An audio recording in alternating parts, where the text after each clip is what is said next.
अस्सलाम वालेकुम, आप देख रहे हैं प्रोग्राम एजेंडा 5 और मैं हूं हसनैन वहाब। ग्लोबल वार्मिंग पर रिसर्च करने वाले माहिरीन के मुताबिक पाकिस्तान के अवाम अगले कई बरसों तक माहौलियाती तबाहकारियों का शिकार ही रहेंगे। रवां साल सबसे पहले गिलगित बल्तिस्तान में तबाहकुन बारिशें हुईं, उसके साथ कोहे हिंदुकश के पहाड़ी सिलसिले में ग्लेशियर पिघलने का सिलसिला शुरू हुआ। यूं गिलगित बल्तिस्तान के मुख्तलिफ इलाकों में ज़बरदस्त तबाही आई। ग्लेशियर्स और बारिशों का पानी दरिया सिंध में शामिल हुआ। खैबर पख्तूनख्वा में तूफ़ानी बारिशों ने रिकॉर्ड तबाही मचाई। बुनेर में जो तबाही हुई वो एक इंसानी अलमिया में तब्दील हो गई। सयाहती मकाम सवात में बारिश ने अलग तबाही मचाई। भारतीय आबी जहरियत और मकबूजा कश्मीर में ज़बरदस्त बारिशों ने दरिया रावी, चनाब और जहलम में तुग़यानी पैदा की, जिससे पंजाब में बड़ी तबाही हुई। गाँव के गाँव पंजाब में पानी में डूब गए। उन इलाकों का दौरा करने वाले सहाफ़ियों के मुताबिक मुतासरा इलाकों के मुंतखब अरकान वोटर्स से दूर रहे। अगर मुंतखब अरकान और उनके कारकुनान अवाम के दरमियान रहते और लोगों को यकीन दिलाया जाता कि वो अपने घर छोड़ दें, उनका सामान और माल मवेशी चोरी नहीं होंगे, तो इंतज़ामिया के कामों में आसानी आ जाती। सैलाब ने जनूबी पंजाब में ज़बरदस्त तबाही मचाई है। वज़ीर आज़म ने मुल्क में ज़रई और मौसमियाती एमरजेंसी नाफिज कर दी है, जिसे माहिरीन एक अच्छा इकदाम कह रहे हैं। लेकिन सवाल यह है कि इस एमरजेंसी के दौरान कोई ऐसी हिकमत अमली, कोई ऐसी मनसूबाबंदी बनाई जाएगी जिससे आइंदा आने वाले सालों में सैलाबी सूरत हाल की शिद्दत को कुछ कम किया जा सकेगा। चैलेंज अभी ख़त्म नहीं हुआ है। पंजाब में तबाही मचाने के बाद सैलाबी रेला अब सिंध में तबाही मचा रहा है। रिलीफ कमिश्नर पंजाब की रिपोर्ट के मुताबिक सिर्फ सूबे पंजाब में 45 लाख से जायद अफराद और 4500 से जायद देहात इस आफत से मुतासर हुए हैं। असल इम्तिहान पंजाब हुकूमत का अब शुरू हुआ है और वो ये है कि मुतासरीन की बहाली। लाखों लोग खुले आसमान तले कसमा पुरसी की हालत में हैं और उनके मकानात ज़मीन बोस हो गए हैं। ज़रिया रोज़गार तबाह हो चुका है। सैलाब ने लाखों काश्तकारों की मेहनत पर पानी फेर दिया है और दिहाड़ीदार मजदूर भी बेरोज़गारी के अजाब में मुब्तला हो गया है। वज़ीर आज़म मियां मोहम्मद शहबाज शरीफ ने मुताल्लिका इदारों को सैलाब और बारिश ज़दा इलाकों में जानी और माली नुकसानात, फसलों, ज़राई मवासलात और लाइव स्टॉक को होने वाले नुकसानात का जामे और हकीकत पसंदाना तखमीना लगाने की हिदायत कर दी है। वज़ीर आज़म को ब्रीफिंग में बताया गया कि कपास और चावल की फसलों के नुकसानात के तखमीने पर काम का आगाज़ कर दिया गया है और आइंदा 10 से 15 दिनों में पानी की मिकदार कम होने पर उस पर काम मुकम्मल कर लिया जाएगा। वज़ीर आज़म मियां मोहम्मद शहबाज शरीफ ने यह भी कहा कि मुकम्मल तखमीने के बाद ही हुकूमत बहाली के कामों की जामे हिकमत अमली मुरतब करेगी ताकि मौसर अंदाज में मुतासरा इलाकों और लोगों की बहाली पर काम किया जा सके। दूसरी जानिब पाकिस्तान पीपल्स पार्टी पंजाब के सीनियर रहनुमाओं ने हुकूमत को आड़े हाथों ले लिया है। पीपल्स पार्टी के सीनियर रहनुमा और member central executive committee Chaudhry Manzoor Ahmed ने हुकूमत को तनकीद का निशाना बनाते हुए कहा कि हुकूमत आलमी इदारों से अपील और मुतासरीन को पैसे देने में ताख़ीर कर रही है। हम 2023 के सैलाब फंड्स का हुकूमत से ऑडिट कराने का मुतालबा करते हैं। सतलज, चनाब और रावी ने इतनी तबाही मचाई है जिसका अजाला पंजाब के 3 बजट भी नहीं कर सकेंगे। मजीद उन्होंने क्या कहा, जरा देखिएगा।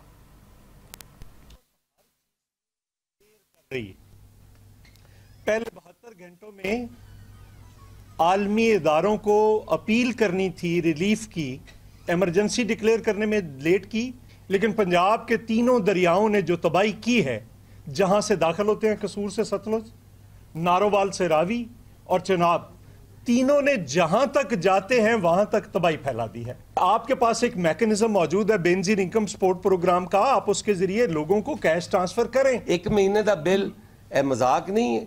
तुसी साडे कर्जे रीशेड्यूल करो, तुसी उन्हां नूं मुअखर करो 1 साल तक उन्हां दी वसूली, उनके उत्ते मार्कअप जेड़ा है वो माफ करो।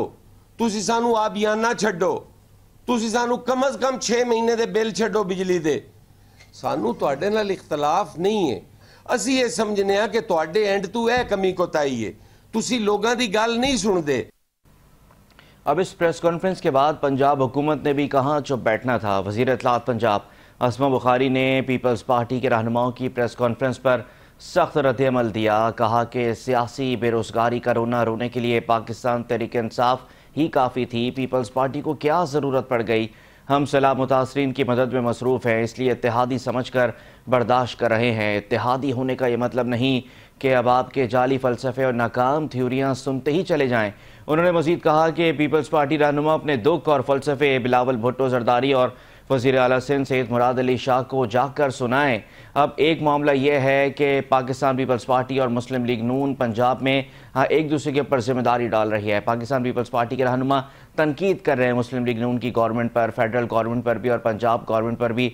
उनके इकदामात को बर वक्त इकदामात नहीं कह रहे। ये भी कहा जा रहा है कि पंजाब गवर्नमेंट ने और फेडरल गवर्नमेंट ने बहुत सारे मामलात में देर कर दी है। दूसरी तरफ चैलेंज अभी भी वहीं मौजूद है। पंजाब में जो सैलाबी पानी है वो अपनी जगह खड़ा है। कब सैलाबी पानी निकलेगा, कब तखमीना लगाया जाएगा कि कितने लोगों का कितना नुकसान हुआ है। और फिर जो सैलाब ने अब सिंध का रुख किया है, सिंध में सिंध गवर्नमेंट ने सुपर फ्लड की तैयारी कर रखी है। क्या सूरत हाल बनेगी, मौशी तौर पर कितना नुकसान हो गया है, क्योंकि कहा जा रहा था कि मुल्क की इकॉनमी का रिवाइवल इकनॉमिक कंडीशंस पर ही होगा और एग्रीकल्चर उसके अंदर अहम रोल प्ले कर सकता है। तो एग्रीकल्चर सेक्टर हम देख रहे हैं कि सैलाब के बाद पंजाब में तो मुकम्मल तौर पर तबाह हो चुका है। सिंध में भी तबाही खड़ी हुई है कि वहाँ पर कितनी तबाही होती है देखना होगा। तो फिर क्या असरात होंगे, मईशत पर कितना दबाव होगा, इस पर बात करेंगे। ब्रेक से वापस आएंगे तो हमारे मेहमान हमारे साथ मौजूद होंगे, गुफ्तगू का बाकायदा आगाज़ करेंगे।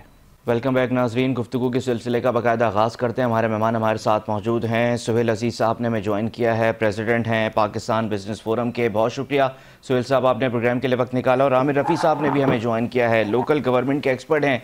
आमिर साहब आपका भी बहुत शुक्रिया। और कुछ ही देर में शहबाज शाहीन भी हमें ज्वाइन करेंगे, सीनियर सहाफ़ी हैं पंजाब से। उनसे पंजाब की तमाम तर सूरत हाल है जो सैलाब के बाद बनी है, वहाँ की तमाम तर मालूमात उनसे जानेंगे।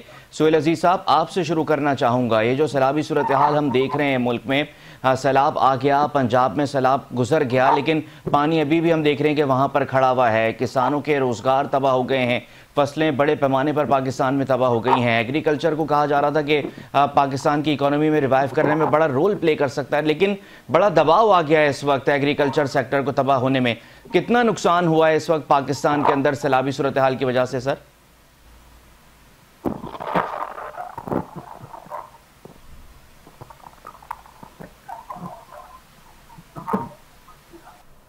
जी सुहेल अजीज साहब, आपको आवाज आ रही है?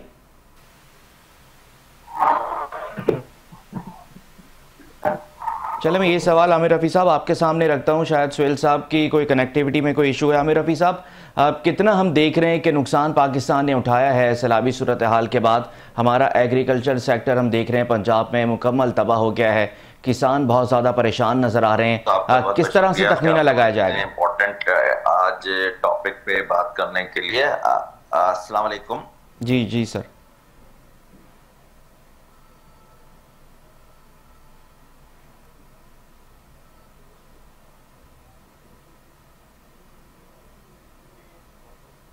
जी सर, प्लीज कंटिन्यू।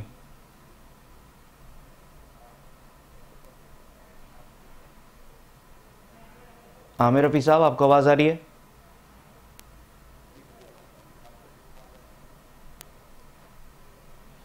सुहेल अजीज साहब, आपको आवाज आ रही है?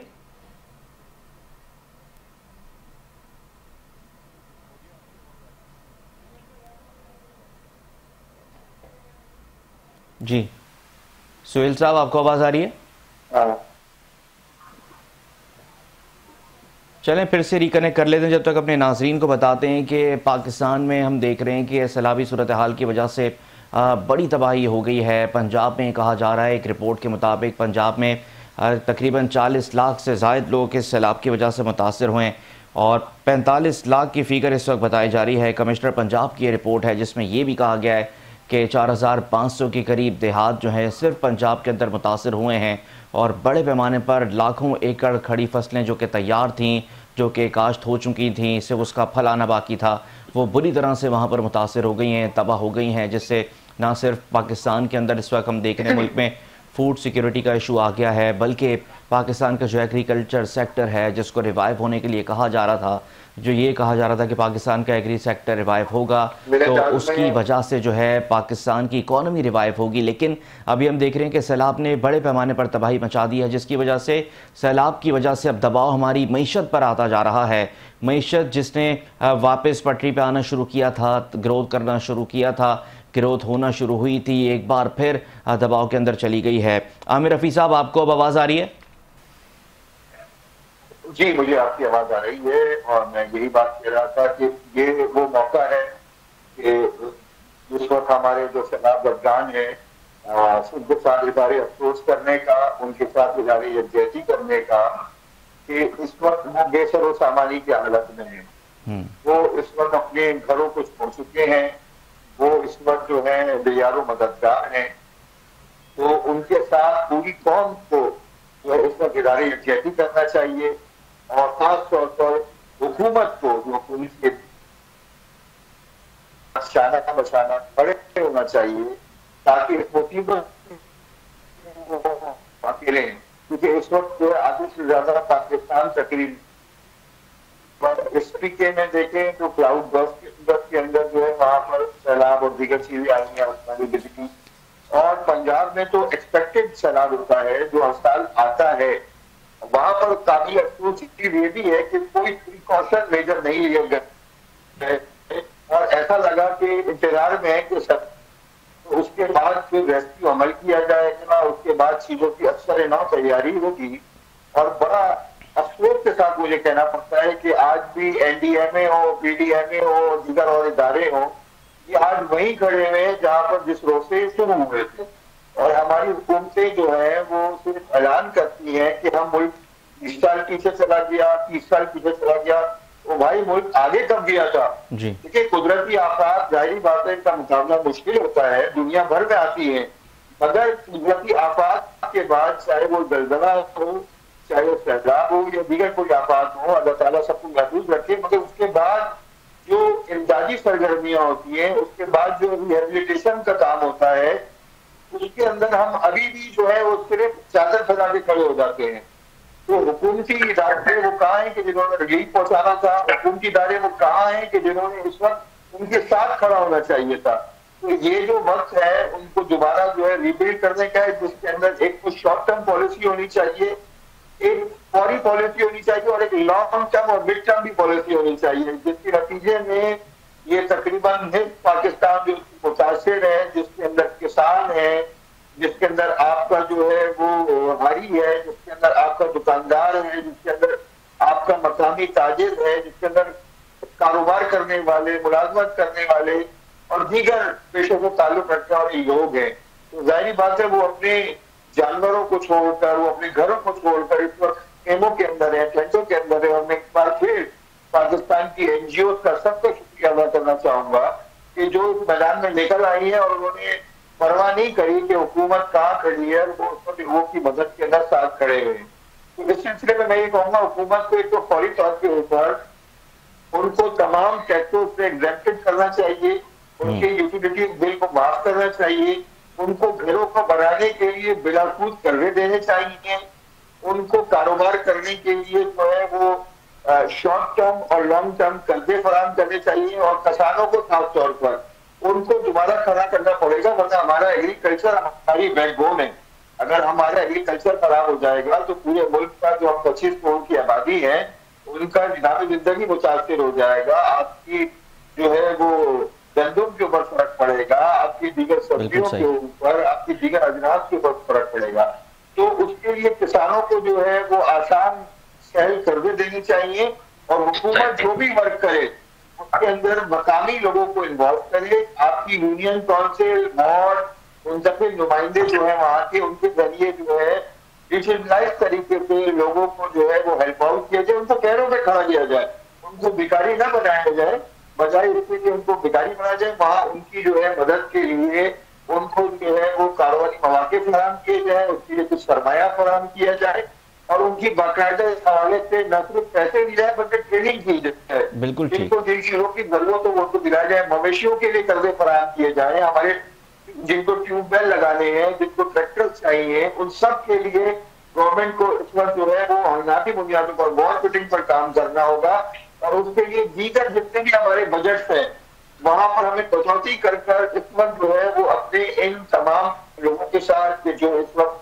बहुत ही संगीन सूरत हाल में है, जहाँ मेडिकल की सहूलत देनी है वहाँ मेडिकल के ऊपर जो है तवज्जो होनी चाहिए और लोगों को सहूलत होनी चाहिए, लोगों को जो है वहाँ पर इलाज की सहूलत होनी चाहिए। छोटे छोटे बच्चे हैं, इस वक्त जाहिर बात है खुराक भी एक मसला है। सबसे पहले तो उनको रोजाना की बुनियाद के ऊपर राशन फराहम करना चाहिए ताकि वो अपने 3 वक्त का जो है वो अपनी फैमिली को जो है उसकी किफायत कर सके।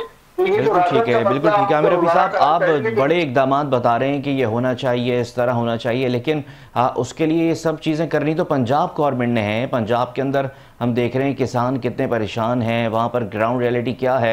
नुकसान कहा जा रहा है कि बहुत ज़्यादा है, लेकिन जिनका नुकसान हुआ है उसका अजाला किस तरह से किया जाएगा। मुल्क में ज़रूरी और क्लाइमेट चेंज की एमरजेंसी तो नाफिज कर दी गई, लेकिन सवाल यह है कि एमरजेंसी लगाने के बाद कोई हिकमत अमली उसके दौरान बनती भी है या नहीं बनती। शहबाज शाहीन ने भी हमें ज्वाइन किया है, उनसे तफसीलात जानते हैं कि पंजाब में इस वक्त ग्राउंड रियलिटी है क्या। पंजाब में पानी इस वक्त भी सैलाबी पानी मौजूद है। शहबाज, बहुत शुक्रिया आपने प्रोग्राम के लिए वक्त निकाला। ये बताइएगा कि क्या इस वक्त सूरत हाल है पंजाब में? कह रहे हैं कि सैलाबी रेले पंजाब से निकल गए, सिंध की जानिब चले गए, पानी अभी भी पंजाब के अंदर मौजूद है। रीहैब का काम सबसे बड़ा इम्तिहान है इस वक्त पंजाब गवर्नमेंट का। शिकायत ये थी कि पंजाब ने सैलाब से पहले प्रोएक्टिव अप्रोच नहीं दिखाई, लेकिन सैलाब के बाद क्या आपको पंजाब गवर्नमेंट एक्टिव नज़र आ रही है रीहैब के कामों में?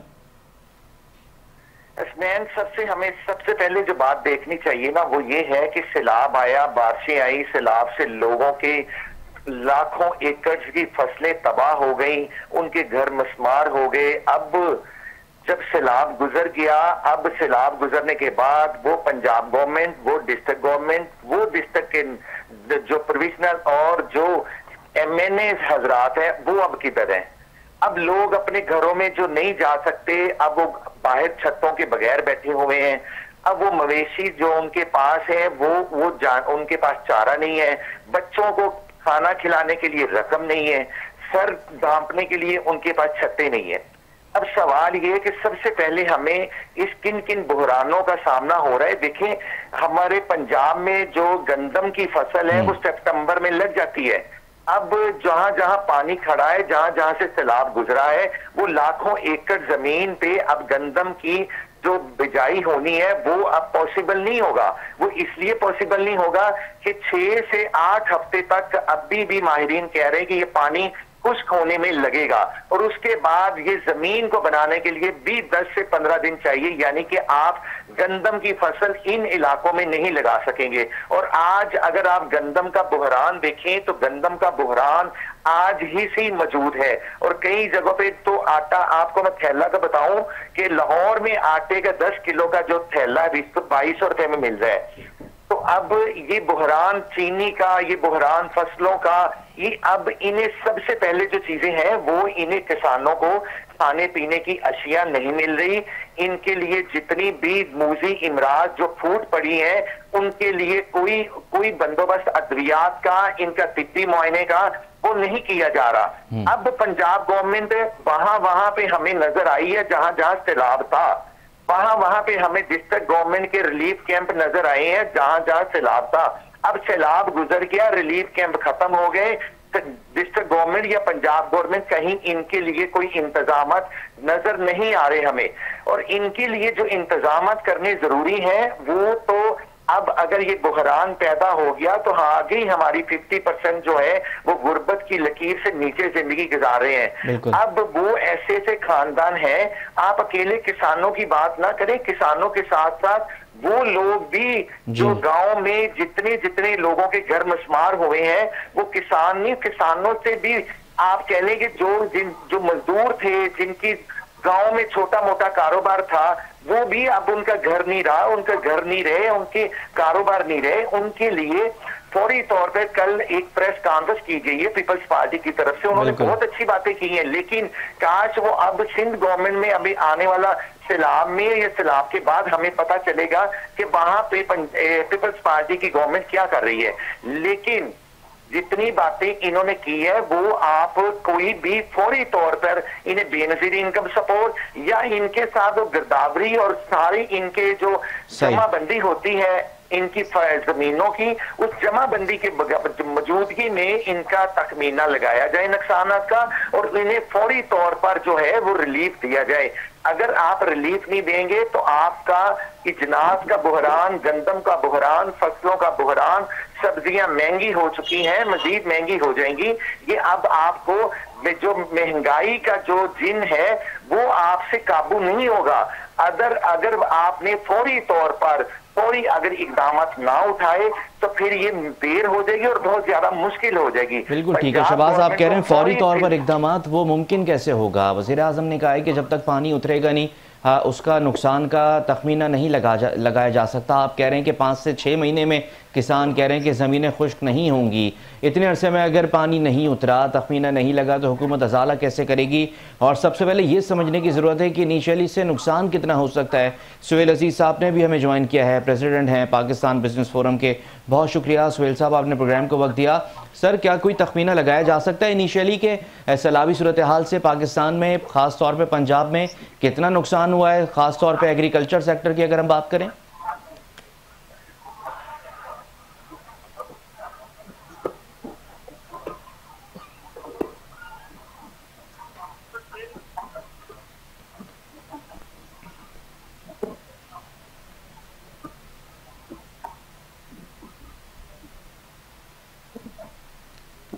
चलें फिर सर आपको रिकनेक्ट करने की कोशिश करते हैं। आमिर रफ़ी साहब, यही सवाल आपके सामने रखूँगा।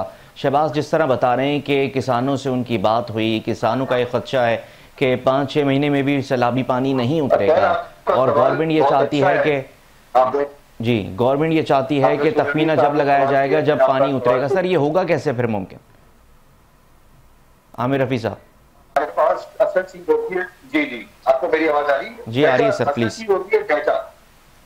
डेट मौजूद है, कोई इसमें देखें अगर मगर फरार का रास्ता नहीं है।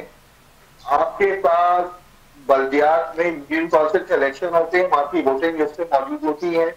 जाहिर बात है कोई और शहर का, कोई और बिहार का बंदा कहीं और अपना वोट रजिस्टर नहीं करता। आप बुनियाद बनाए उसी डेटे को, उसी डेटे के बुनियाद के ऊपर सबसे पहले जो है वो आप राशन की उनको फराहमी आसान करें। ये हुकूमत के करने का बुनियादी तौर पर फौरी काम है, जो अभी तक हो जाना चाहिए था, जिसमें कमी है, कोताही है। दूसरा, उनके घरों की तामीर है। मैं फिर कहूंगा वो भी आपके पास डेटा मौजूद है कि ये घर फलां शख्स का था और मकान का एड्रेस आ रहा है, वो पोलिंग स्टेशन की लिस्टों में, वार्ड नंबर में, आपको सारा चार्जशीट में सबसे आपके पास गवर्नमेंट के पास डेटा मौजूद होता है। उसकी बुनियाद पर आप उनको आसान कर्जे दें ताकि वो अपना घर बना सकें और आपको सहूलियत के साथ वो पैसे बिना सूद वापस दे सकें। क्योंकि अगर आप सूदी कर्जे देंगे तो फिर अल्लाह से नाराजगी बोल लेंगे। उसी तरह सिर्फ किसान ही मुतासर नहीं हुआ है, एक बड़ी तादाद में मुख्तलिफ ताजिर भी मुतासर हुए। आप उनके कारोबार के लिए दोबारा जो है उनको खड़ा करने के लिए उनको जो है डेट की बुनियाद के ऊपर, आज का डिजिटलाइज दौर है, आपको फौरी तौर पर ऐप बना देनी चाहिए थी, और अभी भी बन सकती है। हमारी आईटी की मिनिस्टर काफी फाल है, उनको चाहिए कि फौरी तौर के ऊपर वहां पर जो है कि इंटरनेट की कनेक्शन बेहतर होनी चाहिए। आप मुल्क में इंटरनेट की कनेक्शन देख लें कि आप एक बहुत ही अहम मौजूद पर प्रोग्राम कर रहे हैं। मैं आपको सिराज तकीम पेश करता हूँ, मगर इंटरनेट की सूरत हाल ये है कि इस वक्त आपको प्रोग्राम करने के अंदर जो है वो दुश्वारी हो रही है। बिल्कुल। अगेन मैं ये कहूंगा कि एक बहुत बड़ी सहूलत ये होगी कि हुकूमत बड़े पैमाने पर इंटरनेट भी वहां पर फराहम करे, ताकि वो आज की इस दुनिया से कनेक्ट हो सके और डिजिटल तरीके से जो है ऐप के जरिए उनकी मदद की जाए, उनको कर्जे फराहम किए जाए। लेकिन सर, जो बड़े बड़े इक़दाम की बात हो रही है, जिसमें बिजली के बिल में रिलीफ देना, आप जिस तरह कर्ज की बात कर रहे हैं, कर्ज देना, सब्सिडी देना, ये तो सर हम IMF के प्रोग्राम में हैं, IMF की इजाजत के बगैर हम नहीं कर सकेंगे जो बात आप कर रहे हैं। देखिए, एक बात को समझना जरूरी है हम सब के लिए, अगर ये आधे मुल्क में इस वक्त ये मुतासिरा लोग घरों के बाहर हैं, अगर खुदा ना खास्ता इनको रिलीफ नहीं मिला और इतनी बिफर गए, तो ये तो अभी पानी वाला सैलाब आया था, ये तो इंसानों वाला सैलाब आएगा ना। ये फिर देखे जाने कि कौन पीले रंग की वर्दी में है और कौन खाकी रंग में है और कौन लाल रंग में है। ये इंसानों का सैलाब बाहर से रह जाएगा। तो इस वक्त अगर मैं और आप और पूरा पाकिस्तान अगर कहीं सुकून में है, इत्मीनान में है, तो उसको चाहिए कि वो उनकी पुष्ट पर खड़ा हो जाए और वो उनका साथ दे। चाहे सबसे पहले तो हुकूमत की जिम्मेदारी है, मगर अफसोस के साथ मुझे कहना पड़ता है कि हमारे डीसी लेवल के लोग हों, हमारा पटवारी कल्चर हो, सब इंतजार कर रहे होते हैं कि कोई सीजन आ जाए, और उनका सीजन यही होता है कि कुदरती आफत आ जाए नाउजुबिल्लाह, और उसके नतीजे के अंदर एक इमदाद आती है, मकानी भी, इंटरनेशनल भी, और सब जगह से आती है, और पता चलता है कि वो हकीकी मुतासिर लोगों के बजाय वो किसी और की कमाई का जरिया बन जाता है। तो हुकूमत को होश के नाखून लेने चाहिए और लम्हा फिक्रिया समझना चाहिए और ये अल्लाह की नाराजगी भी होगी अगर आपने इनके इस इमदाद के अंदर खयानत करी, तसाउल किया, आपने इसके अंदर कमजोरी दिखाई। तो मैं पूरे पाकिस्तान से आपकी चैनल की तवज्जो से अपील करता हूँ, पाकिस्तान की तमाम बिजनेस कम्युनिटी से अपील करता हूँ, मैं पाकिस्तान के तमाम बल्दियाती इदारे, वफाकी इदारे, सूबाई इदारे, अपनी फौज से अपील करता हूँ कि वो अपने बजट में कटौती करें, वो अपने रोजमर्रा अखराजात में कटौती करें। यहाँ की मेडिकल की रिलीफ के अंदर, यहाँ की अजनास के अंदर जो है खड़े हो जाए। अल्हम्दुलिल्लाह हमारे लोगों के अंदर वो खरीद मौजूद है कि वो जब कश्मीर का जलजला है या दुनिया भर में भी कहीं कोई आफत है तो वो उसकी मदद के लिए खड़े हो जाते हैं। बिल्कुल सही। उस विल की जरूरत है जो हुकूमत को दिखानी चाहिए, जो कि अभी तक नजर नहीं आ रही। हमारी पंजाब की वजीर आला की तस्वीर ज्यादा नजर आती है, काम कम नजर आते हैं। तो इस कल्चर को कम होना चाहिए, लोगों को महसूस हो। देखिए किसी का इंतकाल हो जाता है तो मैं और आप जाकर उसके ताज़ियत करते हैं, हम उसके मरूम को तो वापस नहीं ला सकते मगर उसके दुख को बांट सकते हैं। तो इस वक्त उनके साथ गमगुसारी करना, उनकी दुख को शरीक होना, और मैं पाकिस्तान की तमाम लीडरशिप से कहूंगा कि वो सैलाबी इदारों की तरफ कुछ जमातों ने हिस्सा दिया है। यहाँ मैं खासतौर पर अलखिदमत वेलफेयर का नाम लूंगा कि जिसने बहुत बड़े पैमाने के ऊपर जो है वहां सैलाबी काम किया है और अभी भी कर रही है, और लोगों को सिर्फ रिहेबिलिटेट नहीं कर रही है बल्कि उन्हें वहां पर सलामजदा लोगों को बहुत ही ऐसा इंतजाम किया, उनको जॉब फराहम कर दिए। बिल्कुल तो सही। ये काम हुकूमत को भी करने का है कि वो लोगों के साथ खड़ी हो जाए ताकि ये लोग जो मुतासर हैं ये दोबारा बारे में शामिल हो सके, और मुल्क के अंदर जो आइंदा बुरान खुदा ना खास्ता नजर आने वाला है, जो नजर आ रहा है, उससे किसी हद तक बचा जा सके, बल्कि उससे जो है बचने के बजाय हमें आगे की तरफ बढ़ना चाहिए। बिल्कुल ठीक है शहबाज, जिस तरह आमिर रफ़ी साहब भी बात कर रहे हैं कि हुकूमत का काम है, हुकूमत को खड़े होना चाहिए। रिलीफ कमिश्नर हैं पंजाब की, उनकी रिपोर्ट है कि 45 लाख लोग सिर्फ पंजाब में मुतासर हुए और 4500 से ज़ायद गाँव जो हैं देहात मुतासर हुए हैं। इतनी बड़ी आबादी है, इतनी बड़ी तादाद है, इतना बड़ा रकबा है, कोई मैकेनिज़्म आपको नज़र आ रहा है पंजाब में रिलीफ के कामों के लिए कोई तरतीब दिया गया है?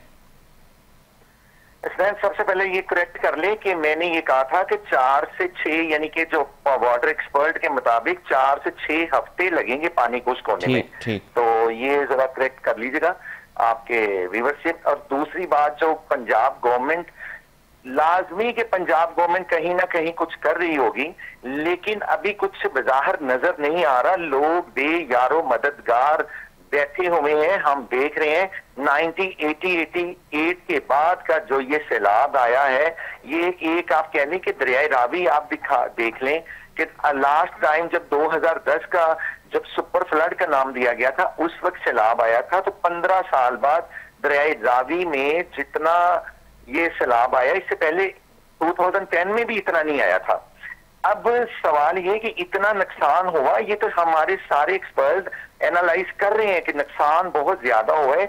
अब नुकसान की बात का तखमीना लगाना इतना मुश्किल नहीं है जितना इसको मुश्किल बनाया जा रहा है। ये जमाबंदी होती है, डाटा मौजूद है। अब एक एक डिस्ट्रिक्ट की आपको रिपोर्ट्स लेनी है कि कसूर में कितने लाख एकड़, कितने हजार एकड़ जो है वो जमीनें, जितने जहां पे फसलें लगी थी वो तबाह बर्बाद हुई हैं। तो वो तो डाटा मौजूद है किस किस का है। लेकिन मैं आपको बार बार जिस बात पे आपको फोकस करना चाहता हूं कि किसानों के अलावा उन लोगों का भी बहुत नुकसान हुआ है जो किसानों की जिनके पास एक मरला भी जमीन नहीं है। आप उनके बारे में ये बात मैं आपका फोकस करवाना चाह रहा हूं कि ये लोग जो जहां पे गांव के गांव, मैं कह दूं कि गांव के गांव जो है वो तबाह बर्बाद हो गए, उनके घर मस्मार हो गए हैं, उनके लिए हुकूमत पंजाब को फौरी तौर पर जो बिलों में है, अगर आप IMF में है बिजली के बिल आप माफ नहीं कर सकते तो आप उसको एक कैश के जरिए, एक ऐप के जरिए, अब डिजिटल दौर है, अब किसी की मदद करना, किसी के दहलीज पे आपको कोई रकम पहुंचाना, रिलीफ देना, ये मुश्किल नहीं है। ये सिर्फ और सिर्फ जितना नुकसान इस अवाम का जहां जहां से सैलाब हुआ है और सैलाब के मुतासरीन का हुआ है, इस पे फौरी फिलफोर इनका करना चाहिए, वरना आने वाले दिनों में जो मोजी मिराज फूटेंगी, जो पेट की बीमारियां आएंगी, जिल्द की बीमारियां आएंगी, ये संभालना इनके लिए मुश्किल हो जाएगा। इन्हें अद्वियात का पहले से इंतजाम करना चाहिए। ये हमें जब ये सारी चीजें इल्म था कि क्लाइमेट चेंज आ रहा है, और जब ये हमें ये इल्म हो गया कि भारत पानी छोड़ रहा है, आबी जारियत कर रहा है, तो हमने वो इंतजामात क्यों नहीं हसनैन किए? जो हमें करने चाहिए थे, जो हुकूमती लेवल पे ये मामला होने थे, वो हमने क्यों नहीं किए?